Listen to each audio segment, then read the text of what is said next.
ท้าวมีไส้และนางปาริสายปราบโลกและหมู่มารทั้งหลายทั้งปวงแด่ขอข้าเถิดนิพพานังปัจจโยตุ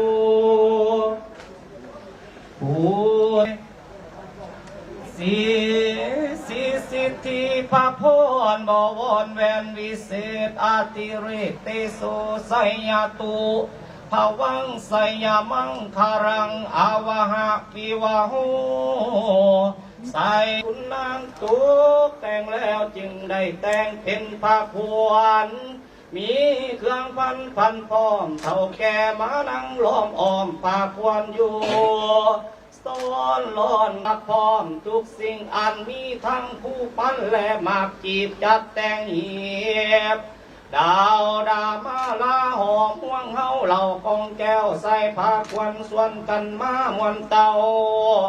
เอาตุ่มกล้วยใบสีมีทั้งไทยโอนแปลงแล้วจึงย่อมามีทั้งหมากอำพางหอมห่วงเฮาเครื่องงับเจ้าเหลือหลายทั้งพ่อทั้งตายายพ่อแม่เฒ่าแก่บ่าวสาวนุ่งห้ามมาซอยย่อพาดขวานเบื้องขวาเจ้าอยู่ลีลายมาปูเท่าปืนจัดให้นั่งอยู่แถวถึงบาทนี้คอยจะเสินเอาผัวเจ้าเนื้อให้เข้ามาเทียมเนื้อให้มา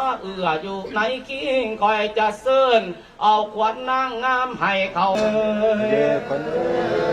หายเจ้ามาเสยสมของขวัญคุณแก้วมาหอดแล้วตัดดอกจุ่มปุ่มบานจุ่มเจือแม่นดอกคัดเข่าทัดดอกเข่าควันตานี่ควันเจ้าไปสอกใส่เก็บดวงดอกไม้มาล่าก็ให้มาสามือนี้วันนี้ควันแข็งให้มาอยู่แกงลีลาขวัญขาให้มาอยู่ขาลีลายเข้าสู่ข่ายไสยะยามคนมาหันหาแหวนแน่เท้าเจ้าบ่าวบาคานในวันส้มซื้อแน่เท้าขึ้นหานางตีนหัวห่างพูนนาคลาวเล็กลาพี่หลวงตามดวงถ้ำกาวไว้ที่นั่งให้สมควรบรบวนแทนแต่งไว้ให้เป็นคู่มาน้ำลูกแก้วพ่อแม่เฒ่าแก่ผูกแล้วให้เป็นลูกทั้งสองเจ้าจงมาอยู่ยองปุนปองเป็นลูกพ่อปลูกแล้วไว้แทนเฮือนสองบุญเฮือนลูกลาหักยิงนาเทียมท่านคอยจะเสิ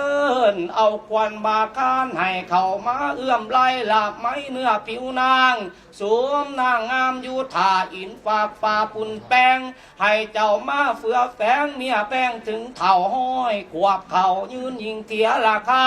มีบุตรบุตรตายิ่งสายบ่หน่อยคอยสวงไส้พอแสนของกับแนมมีทุกสิ่งสร้างมามิงอันคำพาญาทำตนองค์อาจฤทธิเดชกาลือซาสอนดอกไม้ซ้อนแซมเก่าบาดนี้คอยจะเสินเอาควันเจ้าพร้อมทำทั้งสองว่ามาเยอะควันเอ่ยยามเมื่อตาเว้นตุกลับป่าแสงยาสาเกตเก้าทักดอกหัวลาพันให้เจ้ามาท่าน้ำมันจันแม่เจ้าแต่งไว้ให้มาทัดดอกไม้กองเก็บสวยรวยมวยบ่อยาวปลาสูงใส่ซองปุ่งหมู่บ่าวพี่น้องบ้านไต้มาคอยเบิ่งหน้าปืนซาเจ้าบุญกว้างสุภายให้เจ้าได้มาส่องบูหันกล่าวไว้หมอบอกให้มือนี้แม่นมือสันวันนี้แม่นวันดีคอยจะเสิร์นเอาขวัญเดือนฝนหน่วยห้องห้ำวัน7-8 คำให้เจ้าอยู่จำศีลให้แก้วคุณมาหาเจ้าเนื้อหามือให้เพิ่นได้เสื้อผ้ามาหาเจ้าเนื้อไอแขนเท้ากายแขนนางสุขสบายปั๊มปองมีใจอ่อนน้อมตั้งต่อสมเสยเจ้าเป็นเคยให้เจ้าจะได้เที่ยวเล่นย่ำคำเงื่อนหลังตำนั่นแม่นเงื่อนใต้ข้าสูงหลังใหญ่ทอดใส่ปันล้มหลังกลมนั่นแม่นเงื่อนพอเกิดสร้างโตหลังสูงแม่นเงื่อนลุงและเงื่อนป้าหลังนากวงดังใส่แขนนางลายลวงกลมหูบนาคพื้นแป้นหากมุ้งกระเบื้องดินขอมีหอเย็นพร้อมภาคสร้างมาศาสตร์แขนหิงเอาหูทรงเงื่อนยาเพิ่นซาเจ้าบุญกว้างสุภายยามคำให้หูแตงผ้าเขาถึงยามเศร้าให้หูแตงผ้าง่าย อย่าสุนอนรับหลายตื่นสวยพิษหีดให้เจ้ากีบขวานเอ่ยขวานควายมาเสยสมเมียนี่ดำถึงยามคำให้เจ้าเข่าบอนนอนหัวเคียงหมอนมีใจหักพอตั้งต่อทำแต่ความดีความสุขีมีเพียงน้อยแรงคำคอยให้เจ้าคอยอยู่คำคุณเข้มแข็งเข้มแข็งมันยืนมันยืนมันยืน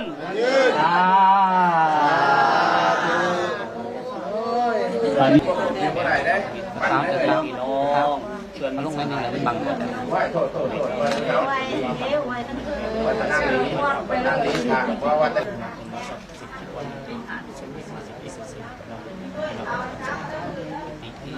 ให้พวกเจ้าเป็นวิวามีสิทธิ์มีสิทธิ์มีความรู้มีธรรมแก่พี่น้องเป็นสหายวันจงกับคนที่เจ้าขายของย่อยพวกเจ้าทำความดีก็ขอจะแนงเรียนของเจ้าให้มีเด้อไปเสด็จมาจากฝ่ายเสด็จมาจากองค์พระเสด็จมาจากนี่บางคนแล้ววันน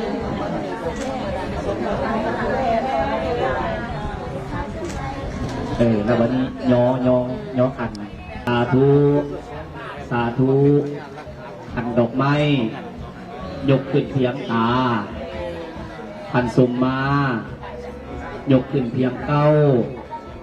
มือนี่ลูกเต้าสร้างข้อทานคุ้มครองด้วยเถิดพวกลูกทั้งสองขออโหสิกรรมพวกลูกทั้งสองขออภัยน้ำพอน้ำแม่น้ำเท่าน้ำแกด้วย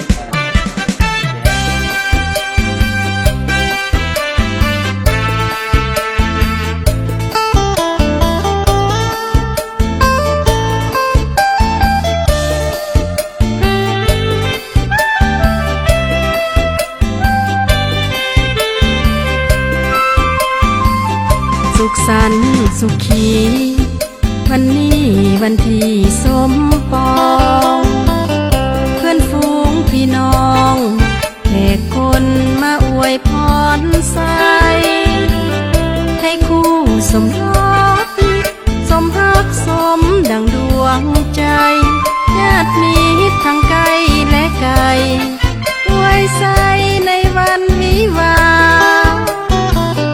สุขสันต์สุขีขอจงอย่ามีโพยภัยนึกคิดสิ่งใดให้สมดังปรารถนาให้คู่สมรสสมหักสมดังอุลาให้เป็นครอบครัวก้าวหน้าสีวาสดชื่นสุขสันต์แต่วันนี้คือสามีและภรรยาจะไปจะมาขอปลาซึ่งกันและกันเรื่องเก่าเรื่องหลังพลาดพลั้งขอให้ลืมมันบวกหัวใจเข้าด้วยกันสร้างสรรค์ชีวิตครอบครัวสุขสันต์สุขีขอจงมีโชคมีชัยแม้นผิดพลาดไปอภัยให้เมียและผัวให้เป็นผัวแก้วเมียทิพย์อยู่ในครอบครัวพร้อมกันสร้างตนสร้างตัวหักกันสัวนิรันดร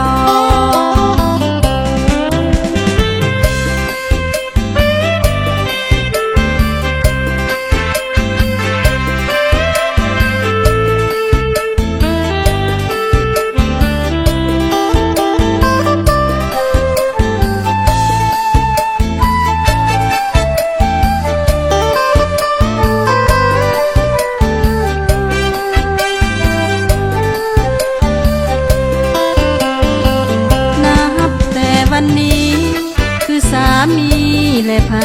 รยาจะไปจะมาขอปลาซึ่งกันและกัน ก่าเรื่องหลังพลาดพลั้งขอให้ลืมมันบวกหัวใจเข้าด้วยกัน สร้างสรรค์ชีวิตครอบครัวสุขสันต์สุขีขอจงมีโชคมีชัยแม้นผิดพลาดไปอภัยให้เมียและผัวให้เป็นผัวแก้วเมียทิพย์อยู่ในครอบครัวพร้อมกันสร้างตนสร้างตัวหักกันสัวนิรันดร เ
เชิญเราทั้งเป็นเกียรติทั้งกุศล